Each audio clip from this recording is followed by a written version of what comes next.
ഇനി നമ്മൾ പഠിക്കുവാനായിട്ട് പോകുന്നത് 93-ാമത്തെ പേജ് മസിൽ ടിഷ്യൂസ് അല്ലെങ്കിൽ പേശികല എന്ന് പറയുന്ന ഭാഗമാണ്. Okay, muscles are specialized tissues. മസിലുകൾ എന്ന് പറയുന്നത് പ്രത്യേക തരത്തിലുള്ള ടിഷ്യൂകൾ ആണ് അല്ലെങ്കിൽ കലകളാണ്. Okay, which are responsible for the movements of the body. അവ ആ പ്രത്യേകത കൊണ്ട് എന്താണ് സഹായിക്കുന്നത്? അവ നമ്മളുടെ ശരീരത്തിൻ്റെ ചലനത്തിന് സഹായിക്കുന്നു. There are various types of muscles in the body. മനുഷ്യ ശരീരത്തിൽ വ്യത്യസ്തങ്ങളായിട്ടുള്ള പേശികലകൾ ഉണ്ട്. Okay, these are formed of muscle cells. അവ രൂപപ്പെട്ടിരിക്കുന്നത് പേശികല കൊണ്ട് അല്ലെങ്കിൽ മസിൽ സെല്ലുകൾ കൊണ്ടാണ്. Okay, muscle cells contain nucleus. Muscle സെൽസിന് ന്യൂക്ലിയസിനെ ഉണ്ട്. അതുപോലെ തന്നെ and almost all cell organelles. എല്ലാ സെല്ലിലെ ഓർഗൻസും അതിനകത്തുണ്ട്. അല്ലെങ്കിൽ മസിൽ സെല്ലിന് എന്തുണ്ട്? മർമ്മവുമുണ്ട്. അതുപോലെ തന്നെ കോശത്തിൻ്റെ മിക്ക അംശങ്ങളും, അതായത് ഒരു കോശത്തിനകത്ത് കാണപ്പെടേണ്ട എല്ലാ അംശങ്ങളും തന്നെ എന്തിലുണ്ട്? മസിൽ സെല്ലുകളിലും ഉണ്ട്. ഹവർ, എന്നിരുന്നാലും അൺലൈക്ക് അതർ സെൽ, മറ്റു സെല്ലുകളെ പോലെ അല്ലാതെ, ദേ കണ്ടെയ്ൻ, അവ ഉൾക്കൊള്ളുന്നു, മോർ മൈക്രോ ഫിലമെൻറ്റ്സ്. അവ മറ്റു സെല്ലുകളെ പോലെ അല്ലാതെ അവ എന്താണ് ഉൾക്കൊള്ളുന്നത്? വ്യത്യസ്തമായിട്ട് അവ എന്താണ്? അതിസൂക്ഷ്മമായ മൈക്രോ സെല്ലുകൾ. എന്തുകൊണ്ട്? പ്രോട്ടീനുകൾ കൊണ്ട് നിർമ്മിക്കപ്പെട്ടവ. അപ്പോൾ അതിസൂക്ഷ്മങ്ങളായ പ്രോട്ടീൻ തന്തുക്കൾ ഇവയിലുണ്ട്, ഈ മസിൽ സെല്ലുകളിലുണ്ട്. അത് unlike other cell they contain micro filaments made of proteins. അതായത് പ്രോട്ടീൻ കൊണ്ട് നിർമ്മിക്കപ്പെട്ട അതിസൂക്ഷ്മമായ തന്തുക്കളുണ്ട്. ഏതെല്ലാമാണ് ആ തന്തുക്കൾ? സച്ചാസ്, അതിന് ഉദാഹരണമായിട്ട് ആക്റ്റിനും മയോസിനും ഉദാഹരണമാണ്. By the action of this filaments, ഇത്തരത്തിലുള്ള മൈക്രോ തന്തുക്കളുടെ പ്രവർത്തന ഫലമായിട്ട്, ബൈ ദ ആക്ഷൻ ഓഫ്, ഇവയുടെ പ്രവർത്തന ഫലമായിട്ട്, ദ ഫിലമെൻറ്റ്, മൈക്രോ തന്തുക്കളുടെ പ്രവർത്തന ഫലമായിട്ട് മസിലിലുള്ളത് മസിൽസിന് എന്ത് സംഭവിക്കുന്നു? അവ കോൺട്രാക്റ്റ് ചെയ്യുന്നു. അതുപോലെ തന്നെ enables the body to movement. അവയ്ക്ക് എന്താണ് സംഭവിക്കുന്നത്? ഈ മൈക്രോ തന്തുക്കളുടെ പ്രവർത്തന ഫലമായിട്ട് അവ സങ്കോചിക്കുകയും പൂർവ്വസ്ഥിതി പ്രാപിക്കുകയും ചെയ്യുന്നു. ഇത് ശരീരത്തിൻ്റെ വ്യത്യസ്ത തരത്തിലുള്ള ചലനത്തെ സാധ്യമാക്കുകയും ചെയ്യുന്നു. ഇനി ഇവിടെ നമുക്ക് തന്നിരിക്കുന്ന എന്താണ്? പ്രോട്ടീൻ തന്തുക്കൾ എന്ന് പറഞ്ഞിട്ടുള്ള ഒരു ഭാഗമാണ്. ഇനി നമ്മൾ ഇൻഡിക്കേറ്റേഴ്സിലേക്കാണ് പോകുന്നത്. ഓക്കെ, എന്താണ്? Characteristics of muscle tissues. Muscle ടിഷ്യൂവിൻ്റെ ക്യാരക്ടറുകൾ അല്ലെങ്കിൽ സ്വഭാവം പറയുവാനായിട്ടാണ് നമ്മളോട് പറഞ്ഞിരിക്കുന്നത്. ഇവിടെ നിങ്ങളൊരു കാര്യം ശ്രദ്ധിച്ച് നോക്കണം. ആദ്യം തന്നെ കുറച്ച് സ്വഭാവങ്ങൾ ഇവിടെ ഓൾറെഡി പറഞ്ഞിട്ടുണ്ട്. Muscle cells are specialized tissues which are responsible for the movement of the body. അവ എന്താണ്? മനുഷ്യ ശരീരത്തിൻ്റെ മൂവ്മെൻറ്റ്സിന് സഹായിക്കുന്നവയാണ്. Okay, which are responsible for the movements of the body, അതായത് ചലനത്തിന് സഹായിക്കുന്നു. They are various types of muscles in the body. മനുഷ്യ ശരീരത്തിൽ എന്താണ്?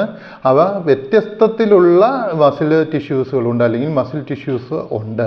These are formed of muscle cells. അവ മസിൽ സെല്ല് കൊണ്ടാണ് നിർമ്മിക്കപ്പെട്ടിരിക്കുന്നത്. Okay, muscle cells contain nucleus and almost cell organelles. Muscle സെൽസിൽ എന്താണ്? ന്യൂക്ലിയസും അതുപോലെ തന്നെ സെൽ ഓർഗനൽസും ഉണ്ടാവും.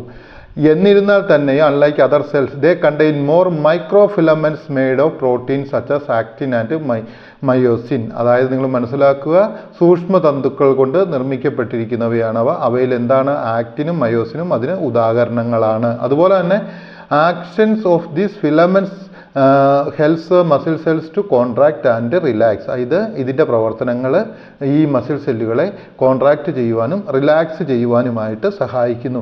ഇത്രയും പുസ്തകത്തിൽ തന്നെ ഉണ്ട്.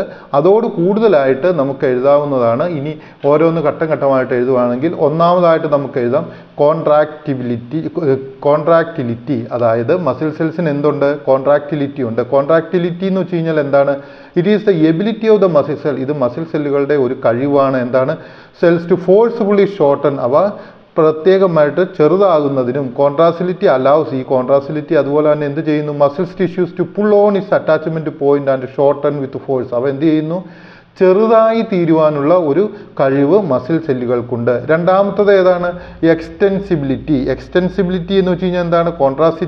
കോൺട്രാക്റ്റിലിറ്റി എന്ന് വെച്ച് കഴിഞ്ഞാൽ ചെറുതായി തീരുകയാണ്. അപ്പോൾ എക്സ്റ്റെൻസിബിലിറ്റി എന്ന് വെച്ച് കഴിഞ്ഞാൽ എന്താണ്? Extensibility is the ability of muscle cells to be stretched or extended. അവ എന്ത് ചെയ്യുന്നു? സ്ട്രെച്ച്ഡ് അല്ലെങ്കിൽ എക്സ്റ്റെൻഡഡ്, അത് വലുതായി തീരുവാനുള്ള കഴിവ് ഉണ്ട്. അപ്പം ഒന്ന് ചെറുതാകാനുള്ള കഴിവുണ്ട്, അതിന് കോൺട്രാക്റ്റിസിലിറ്റി എന്ന് പറയുന്നു. രണ്ടാമതായിട്ട് എക്സ്റ്റെൻസിബിലിറ്റി എന്ന് പറയുന്നു, അത് വലുതായി തീരുവാനുള്ള കഴിവുണ്ട്. ഇനി മൂന്നാമതായിട്ട് ഇതിനുള്ള ഒരു കഴിവാണ് എലാസ്റ്റിസിറ്റി. എലാസ്റ്റിസിറ്റി എന്ന് വെച്ച് കഴിഞ്ഞാൽ എന്താണ്? Muscles elasticity is the ability of the fibres to return to their normal length after being shortened or stretched. ഇതെന്താ?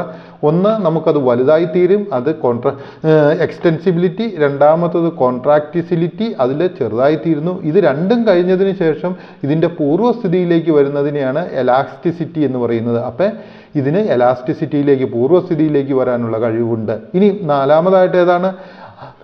അട്രോഫി. അതായത് മസിൽ സെല്ലുകൾക്കുള്ള, പേശികലകൾക്കുള്ള ഒരു കഴിവാണ് ഈ അട്രോഫി. അട്രോഫി എന്ന് വെച്ച് കഴിഞ്ഞാൽ എന്താണ്? Muscles atrophy is the wasting or thinning of muscles. മസിലുകൾക്ക് വലുതാവാനും തിന്നാവാനും കട്ടി കുറയുവാനും കട്ടി കൂട്ടി വരുവാനുമായിട്ടും സാധിക്കുന്നതാണ്. അതുപോലെ തന്നെ ഉള്ളതാണ് ഹൈപ്പർട്രോഫി. ഹൈപ്പർട്രോഫി എന്ന് വെച്ചാൽ എന്താണ്? Is an increasing in the size of cells. സെല്ലുകൾക്ക് increasing in response to various stimulus. അതായത് വ്യത്യസ്തങ്ങളായ ഉദ്ദീപനങ്ങൾക്ക് അനുസൃതമായി അവയുടെ മസിലുകൾക്ക് എന്താണ്? അവയുടെ സൈസിനെ വലുതാക്കിക്കൊണ്ട് വരുവാനുള്ള കഴിവുകളും ഉണ്ട്. അതാണ് നമ്മൾ ഈ എക്സസൈസ് ഒക്കെ കാണുമ്പോൾ ആൾക്കാരിൽ കാണുന്നത്. എനിക്ക് തോന്നുന്നു ഈ ഇൻഡിക്കേറ്റർ നിങ്ങൾക്ക് മനസ്സിലായി എന്ന് തോന്നുന്നു. ഇതിനകത്ത് പല കാര്യങ്ങളും ഞാൻ പറഞ്ഞിരിക്കുന്നത് പുസ്തകത്തിലില്ലാത്തതാണ്. ഒരു നോട്ട്ബുക്ക് കയ്യിൽ വെച്ചുകൊണ്ട് നിങ്ങളത് എഴുതി എടുക്കണമെന്ന് സ്നേഹത്തോടെ ഓർമ്മിപ്പിക്കുകയാണ്. അടുത്തതായിട്ട് നമ്മളോട് പറഞ്ഞിരിക്കുന്ന ഇൻഡിക്കേറ്റർ ഏതാണെന്ന് നോക്കിക്കേ.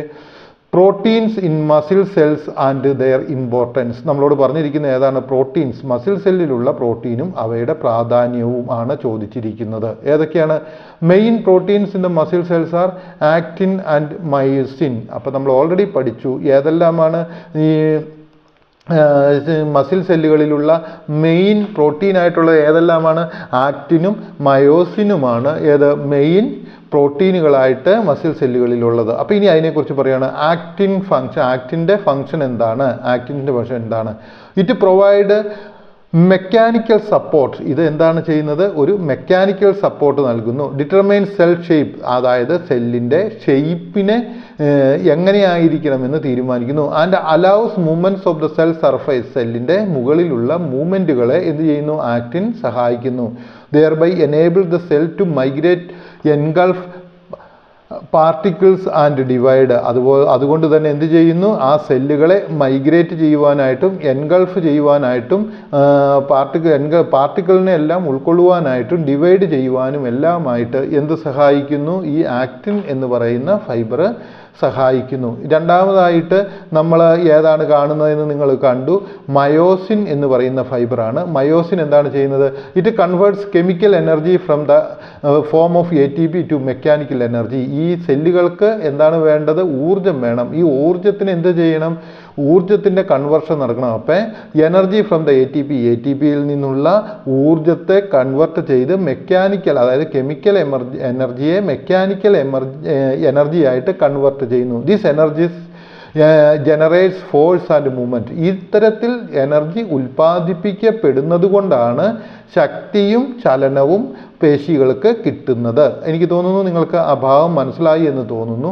ഇനി നമുക്ക് ഇവിടെ ഒരു ചോദ്യം തന്നിട്ടുണ്ട്. How does actin and myosin help in the contraction of muscles? എങ്ങനെയാണ് എന്താണ് പറഞ്ഞിരിക്കുന്നത്?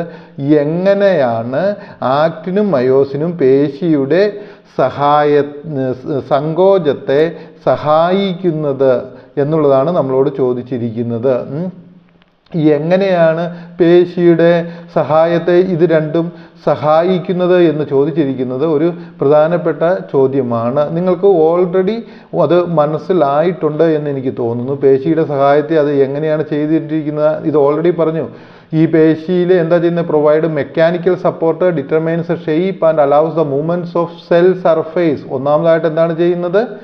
സെൽ സർഫേസിൻ്റെ മൂവ്മെൻറ്റ്സിനെ ഇത് സഹായിക്കുന്നു എന്നുള്ള കാര്യം നമ്മൾ ഓൾറെഡി പറഞ്ഞു കഴിഞ്ഞു. രണ്ടാമതായിട്ട് എന്താണ് ചെയ്യുന്നത്, അവിടെ നിന്നും കെമിക്കൽ എനർജിയെ മെക്കാനിക്കൽ എനർജി ആക്കുവാനായിട്ടുള്ള സഹായവും കിട്ടുന്നു. ഇങ്ങനെ കെമിക്കൽ എനർജിയെ മെക്കാനിക്കൽ എനർജി ആയിട്ട് സഹായം കിട്ടുകയും ചെയ്യുന്നത് കൊണ്ടാണ് എന്ത് സംഭവിക്കുന്നത്, ആ മാറ്റവും ചലനവും സാധ്യമായി തീരുന്നത് എന്നുള്ള കാര്യം നിങ്ങൾക്ക് മനസ്സിലായി എന്ന് എനിക്ക് തോന്നുന്നു. ഓക്കെ, ഇനി നമ്മൾ ഒരു കാര്യം മനസ്സിലാക്കുക. You have understood various types of muscles in the human body. നിങ്ങൾക്ക് മനസ്സിലായിട്ടുണ്ട് എന്തെല്ലാം മനുഷ്യ ശരീരത്തിലുള്ള വ്യത്യസ്തങ്ങളായിട്ടുള്ള മസിലുകളെക്കുറിച്ച് നിങ്ങൾക്ക് മനസ്സിലായിട്ടുണ്ട് എന്ന് പ്രതീക്ഷിക്കുന്നു. എനിക്ക് തോന്നുന്നു ഈ 93-ാമത്തെ പേജ് നിങ്ങൾക്ക് മനസ്സിലായെന്ന് തോന്നുന്നു, മസിൽ ടിഷ്യൂ എന്ന് പറയുന്നത്.